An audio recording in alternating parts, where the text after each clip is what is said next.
Dust off. Whippets. Nitrous oxide. Air fresheners. Air duster. NOS. Markers. Butane. Inhalants. It kills brain cells, it lowers IQ, it makes you into a zombie. Inhalants are toxic things that people use to get a quick high. There are more than 1,000 household products that people use as inhalants to get high. Most commonly used in the U.S. are shoe polish, glue, Poppers, gasoline, lacquer thinner, lighter fluid, nitrous oxide. other paint solvents, and dust off. Poppers and whippets, which you can pick up at a club or concert, contain really poisonous chemicals that can permanently damage your body and brain. In the long run, it can hurt your body. It can cause damage to your intestinal tract and stuff like that. That cuts off the oxygen to your brain.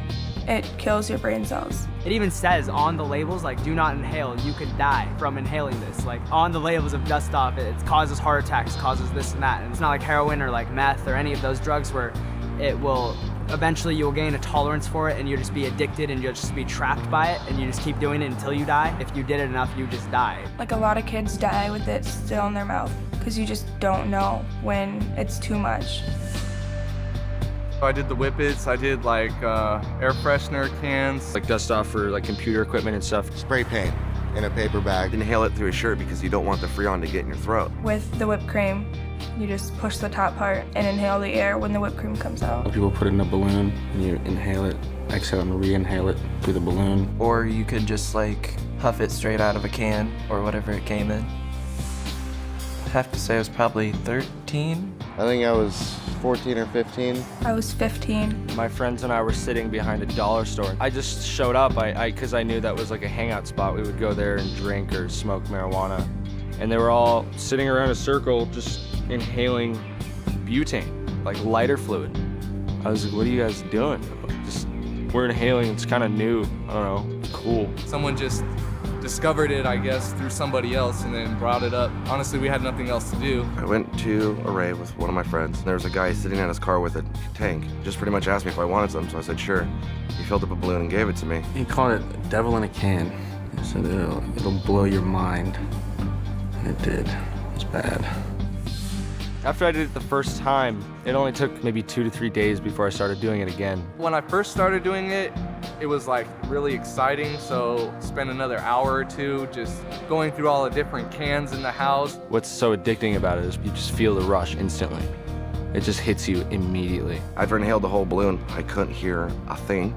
All I heard was wah, wah, wah, wah in my head. People were talking to me, but I couldn't make out a single word. I'd want to do it right away again because the high would go away so fast. For 20 seconds, you have a false happiness. So you want to get right back into it. The whole goal is to be high, so you just do it, like, want it right away again. I wanted to do it again. So you have to keep doing it over and over and over again. I was doing it every single day. I was addicted to it, for sure. I passed out. And me and my friends passed out a lot. Been passed out for quite a while, like a few minutes, 5 minutes. I passed out in my house a few times. Pass out, I was just in bed. I'd pass out and I'd wake up every 10 minutes or every hour. And as soon as I'd wake up, I'd search for it.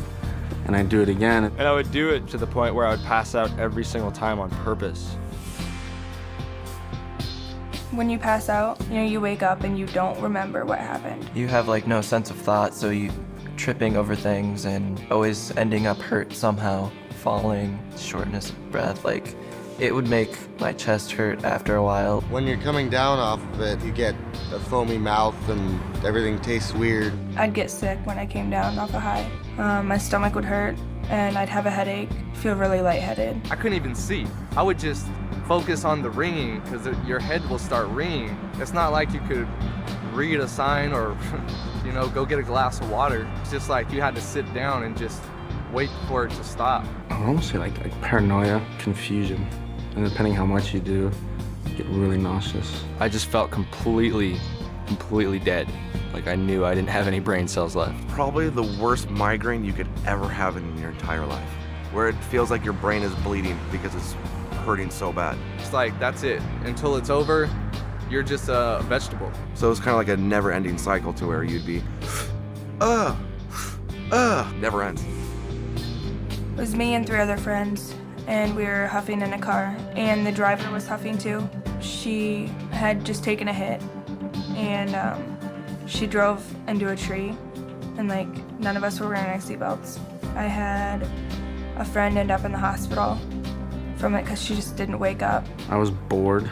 Did it once, I did it again. I did it a third time, and then I passed out. The next thing I remember, I'm running down the street, barefoot and just a pair of shorts on. No idea where I was going.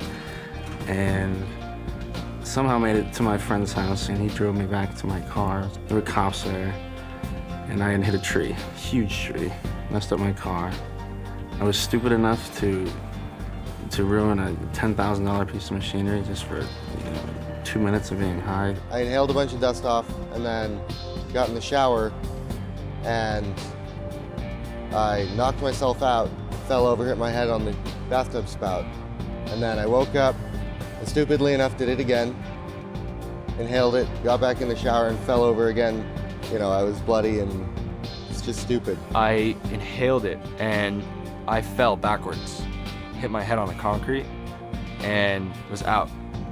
And then woke up and the back of my head was bleeding.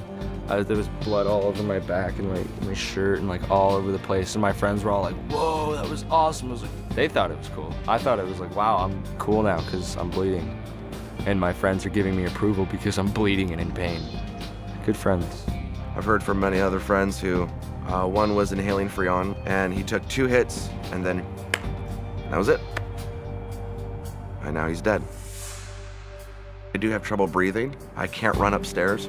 If I do, I'm on the verge of passing out because I'm out of breath. I still have memory problems with it because it severely messed up my memory. Can't remember faces like I used to. I don't have clear images anymore. I'm learning at a slower rate than I was 2 years ago. It does affect the way your ability to learn. It's really hard to see it at the time. So you don't realize the toll it's taking on your body. I had no idea that it would cause this much pain and suffering and trauma on myself. It really messes you up. They're irreversible to the body. Just based on the fact that so many people die from it, I would say don't do it. Because it's not worth losing your life over, a 30-second high from a $5 can of compressed air is just not worth all the trouble that it causes. Well, it would have been nice to know a lot more. I wouldn't have done what I did. Basically not worth it. I've seen people die. I've almost died myself a couple times. And just for that quick euphoria, there's so many better things in life. It's all fun and games, but it's really dangerous. Kids dying from it with the can still in their hand. There's no point to it. It's really dangerous. It's probably more severe than some of the most dangerous street drugs out there. I mean, all you're doing, in the time you're doing drugs, you're destroying your life, you're destroying your body, you're destroying your soul. But during the time, you think everything's fine. But that's completely false and fake and not true.